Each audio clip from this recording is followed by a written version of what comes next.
Okay, so now we're here with Randy. Again, another one of my friends from the Mass Bay Victory Riders. How long have you been riding? When did you start? My first bike was on the road in 1976, so 42 years. Wow. Off and on. And this last stint has probably been 11 years now. Right. Straight riding. Good.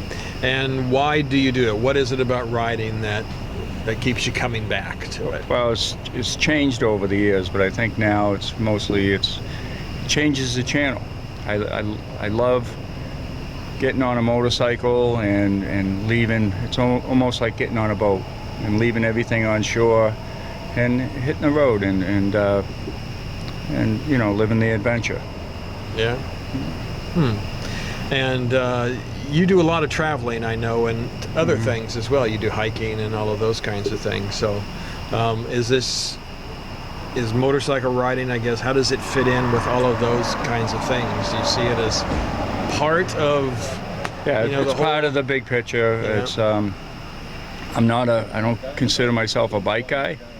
I don't consider myself a hiking guy. I consider myself a guy that likes to go out and live the adventure, and motorcycling is part of it. Okay, now we are here with Sandra, and Randy, who we just talked to, they ride together. Sandra is the pillion, which means the girl in the back. The better half. Yes, the better half. So, I guess, Sandra, yes. What we're asking people is, I guess, how you got started in riding, and then, I guess, why you still do it. So, how did you get started? I know Randy probably dragged you into it, but... That's very true. I would say I had not been on a motorcycle before I met Randy, but it was something that was really a big part of his life, and so I figured I needed to give it a try if we were going to be together, so that maybe it could become something that we would do together, which is what it has become. It's a really nice thing for us to do together, but also what I really like about it is that we've been able to meet so many other really nice people as a result of it. Oh, cool. And you continue to do it because of the people that you met, or is there anything special that you have been able to get out of it? I think so. Yes, we've obviously met really great people that have become wonderful friends. But I think there's a couple of other things that I think when I'm on the motorcycle, I just experience my surroundings so much more than if I were, you know, in a car or whatever. So you're just more alert to the smells and the sounds and everything happening around you. And we've been able to travel to some really nice places, which we probably wouldn't have gone to unless we were doing it by motorcycle. And then I think the last thing I would say is when I can turn off my little microphone thing and not have Randy talking to me, I can just like be at peace and be like clear my head and just, you know, relax and enjoy not think things. about anything except what's going on around me. Yeah. Definitely. It helps clear my head and change the channel. Now, have you ever given any thought to getting your own bike? No. And when people ask me that, it's because I can't even drive a car really well. And I don't think anybody would be around me if I had my motorcycle license. So no, I think I admire all the women that do it. The woman that was with us today, Karen, I was just so impressed with what she was doing and how she was keeping up with everybody. But no, for me, I just enjoy being on the back and being a passenger. Yeah. All right, so now we're here with Missy. And Missy, what we're doing is asking people why you got started motorcycle riding and how long you've been riding and so forth. So we'll start with that. I guess, when did you get started riding motorcycles? Over 20 years ago. I think I've been riding 23 years at this point. And I started because I got dared. Dared? I got dared. My now ex-husband, we were offered tickets to a motorcycle show. When we were there, a friend that he worked with was given the motorcycle MSF course as a Christmas present. This woman's boyfriend rode, and my parents thought it'd be a good idea if she got the course. So my husband went, "Yeah, I dare you to do it. You're not going to do it. You're too jumpy to ride a motorcycle." So me and my friend Teresa, went and took the course, and I fell in love with it. I became an addict, and I've been doing it ever since. And you actually ended up becoming an MSF SF instructor, correct? Yes. Yes. So, and how long did you do that, or how have you been doing that? I did that for 5 years and thoroughly enjoyed it and loved meeting people and so forth. So, cool. So. All right. And what is it about motorcycling that you fell in love with? What makes you continue doing it?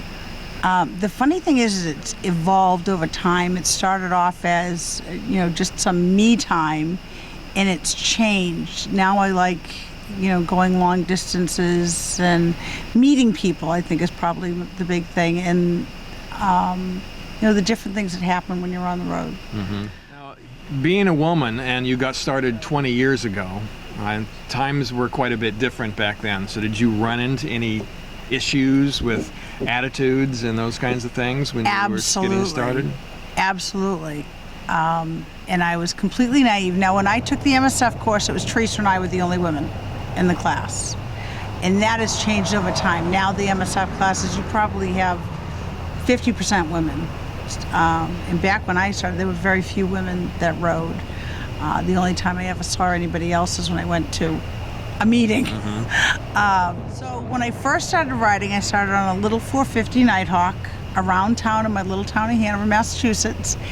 And I was standing, I'd run an errand, I'd gotten a gallon of milk, and I was standing in the little convenience store, and a man behind me said, "Well, where do you think you're gonna put that, honey?" Believe it or not, I used to be very shy, and this is what motorcycling does to you. I turned around and went, "In my saddlebag." And, scurried out, put it in my saddlebag, and ran home. And I pulled into my driveway and pulled right into the garage where my ex-husband was, and I went, "Oh," because he said, "What are you, one of those dykes on bikes, honey?" And so I get in the garage and I went, "What's a dyke on bike? What does that mean?" I was so upset. He goes, "You got to be kidding me. You didn't realize that was a stereotype?" I never heard the phrase, let alone realize there was a stereotype associated with it. So, and I assume things have changed. Have they changed for the better now as a woman riding motorcycles? Or? Yeah, I think so. There's a lot more women out there riding, which is great. I love to, help other women along. Like I said, it's an addiction, and I really enjoy it, and I think everybody should do it. It's very liberating. Yeah. All right. Talk to you, okay? You're going to talk to me. That would Yes, be I am. absolutely fine. Outstanding. You don't want to look at that thing, huh? No, it freaks me out.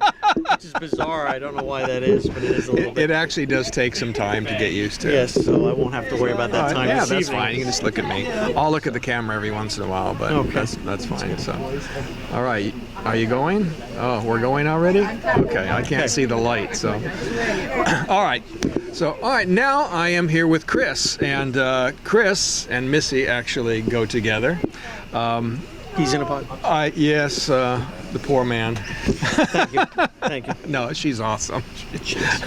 But, so Chris, I know you've been riding for quite a while, correct? I started a long time ago, then took a pretty big break Yeah. during the mid 80s. Right. So when did you start riding? 74 or 5, Okay. give or take a little bit. Uh-huh. Mostly dirt bikes, and then my friend and I put together a 1954 Harley Davidson. Oh wow, cool. 2-stroke single, Wow. 250cc.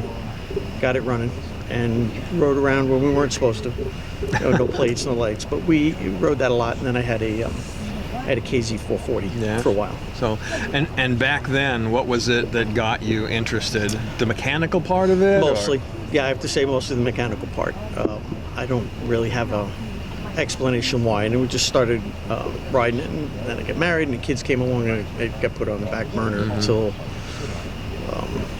2002 or 3, Okay. somewhere in there. All right. So that's about when I got started back in about 2006 myself. So when you got back into it, I guess what was it that made you want to get back in? I don't know what made me want, but I can tell you the day. My friend Cliff had bought a brand new Triumph Bonneville because they had just come out with them. And he was a pilot, so we took my son Will up for his birthday flying. And on the way back from Marshfield Airport, Cliff goes, "I got a new bike. I want to show you what I got." And I sat on that Bonneville And I didn't even know if Triumph was still in business, but I sat in at Bonneville and I go, you know, I could do this again. So my brother-in-law Thomas had a 76 KZ 900 that had been kicking around for about 20 or 26 years, somewhere in that area, in his garage. He brought it up from New York, got it running, and it was just sitting in his garage. So I said to him, because I wasn't looking to buy a bike, I want to just get my feet wet a little bit. So I said, can I borrow that? And it had originally been within the family. So he said, well, if you want to use it, take it. He goes, but if you're going to take it, ride it. Because if it's just going to sit, may as well just sit here. And then that was the beginning of the end. Yeah. Yeah. Since then, I've bought and sold. Well, I have 12 or 13 bikes now, and I'm always taking something apart and put it back together. So, and I still have the KZ. Rode it yesterday. So.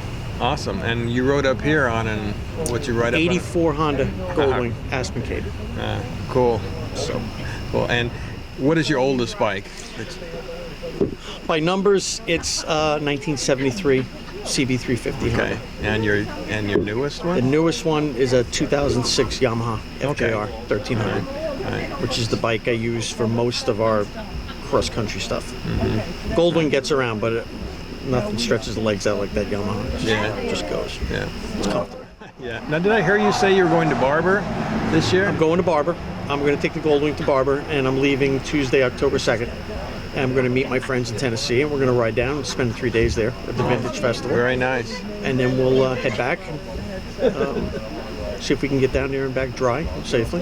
But it should be, Barber's supposed to be the show. Yeah. So I've never been there. I have never been to the show, but we've been to the museum, and the museum is incredible. Right. So it Should be good. It is really Should be incredible. fun. Awesome. Well, good luck to you. Thank you very Thank you much. very, very much. Appreciate you talking Thank to you. me. Always. Thank you.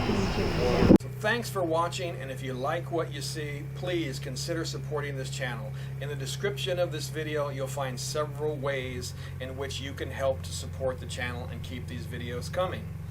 Just pick the ones that make most sense to you. Whatever it is, we greatly appreciate all the help. Thanks, and we'll see you next time.